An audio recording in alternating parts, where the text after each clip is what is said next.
The story you think you know about Dorothy and her ruby slippers is a lie. Hollywood changed one crucial detail when they made the 1939 movie. One detail so dangerous, they had to bury it. In the original book, Dorothy's slippers weren't ruby, they were silver. Those silver slippers held a secret message about the greatest financial conspiracy of the 1890s, a coded warning about corrupt bankers, fraudulent politicians, and a rigged system designed to crush ordinary Americans. L. Frank Baum hid this message in a children's story, knowing it was the only way it would survive. He embedded clues in every character, every road, every piece of magic. Once you know what to look for, everything about this beloved tale transforms into something far darker and far more dangerous than you ever imagined. The year was 1890. The setting was Aberdeen, South Dakota. A 2-year drought meant no rain. No rain meant no crops. And that meant Baum's neighbors were dying. Mrs. Henderson came to his store, the same woman who'd bought candy for her children just months before. Now she was pawning her wedding ring. She needed 50 cents. Not for candy this time, but for flour to keep her children alive. Baum stood behind his counter, watching her hands shake as she slid the ring across to him. Down the street, at Aberdeen's First National Bank, farmers packed the lobby from dawn to dusk. These weren't strangers to Baum. They were his customers and his poker partners. The men who built this town with their bare hands. Now they stood in line, begging for more time on loans they could never repay. The bank manager sat behind his desk, following orders from New York. While the men pleaded for mercy, the harsh conditions saw their farms foreclosed. Baum's store was dying too, his ledger filled with IOUs from families already gone. When he finally closed Baum's bazaar, he wasn't just another failed businessman. He was a witness. He'd watched an entire town murdered by policies made in Washington boardrooms. Politicians preached about the gold standard being necessary for America's future. Baum counted 7 families on his street who couldn't buy bread. The gold standard kept money scarce. Scarce money meant falling prices. Falling prices meant the wheat farmers grew was worth less every year, but their debts stayed the same. Silver could have loosened the grip, but the bankers made sure it didn't. That was when Baum decided to write The Wizard of Oz, but hidden beneath the whimsical surface of his fairy tale was something far more dangerous, a coded manifesto.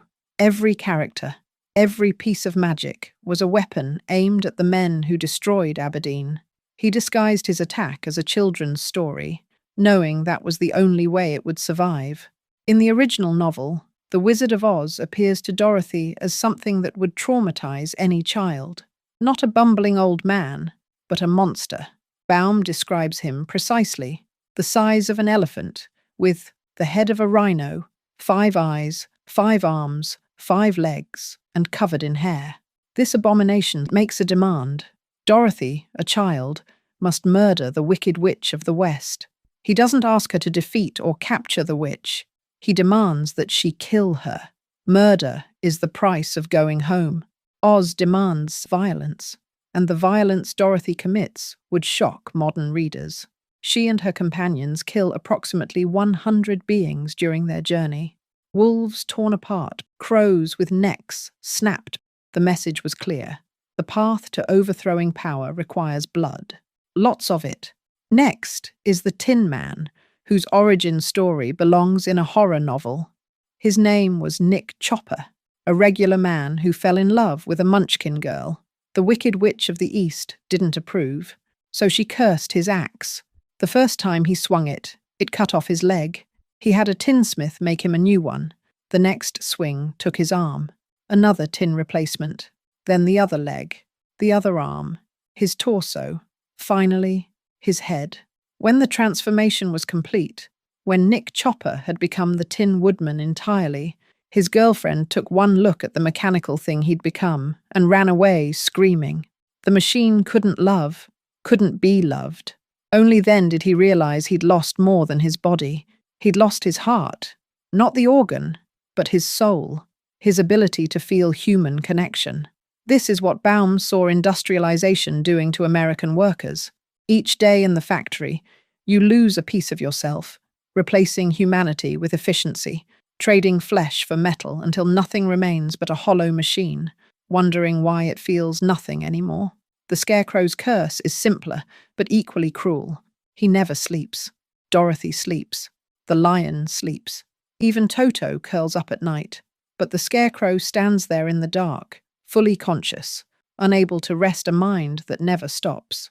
Every single night, he watches his companions sleep while he remains frozen, alert, thinking.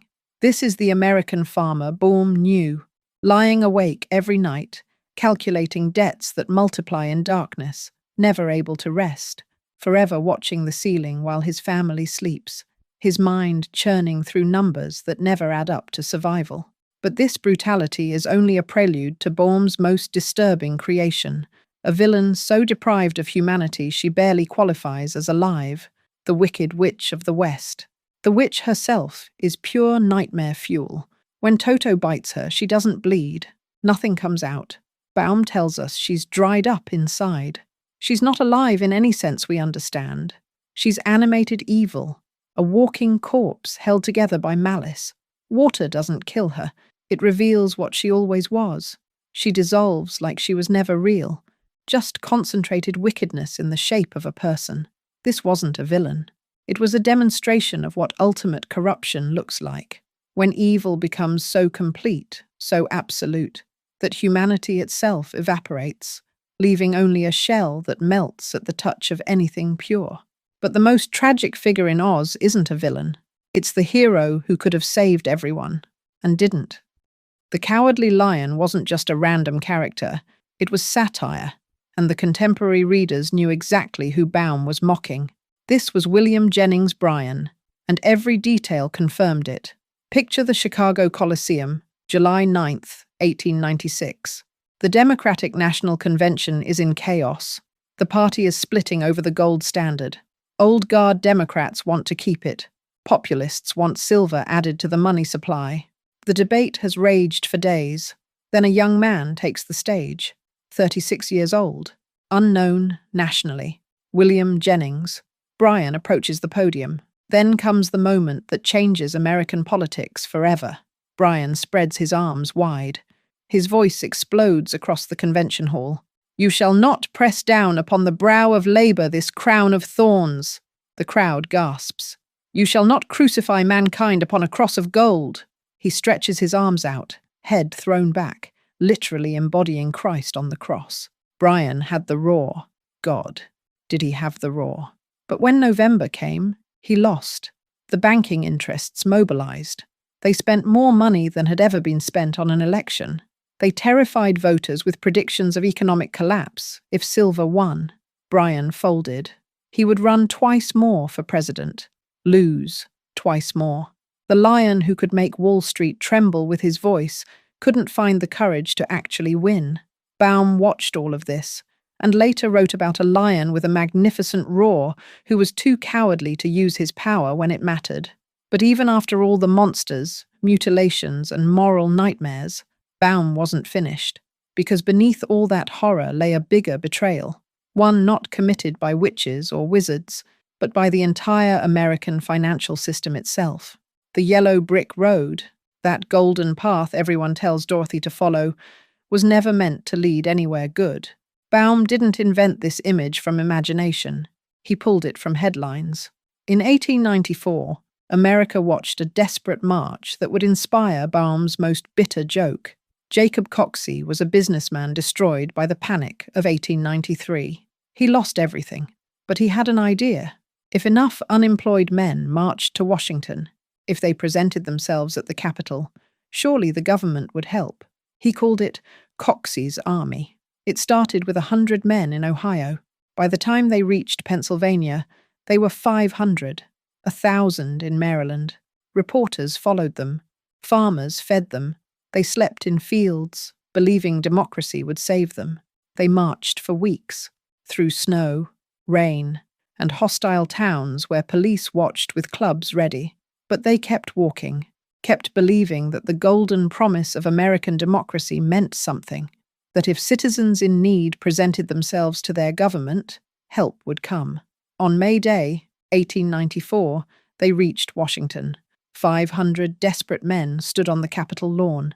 Coxey stepped forward to speak.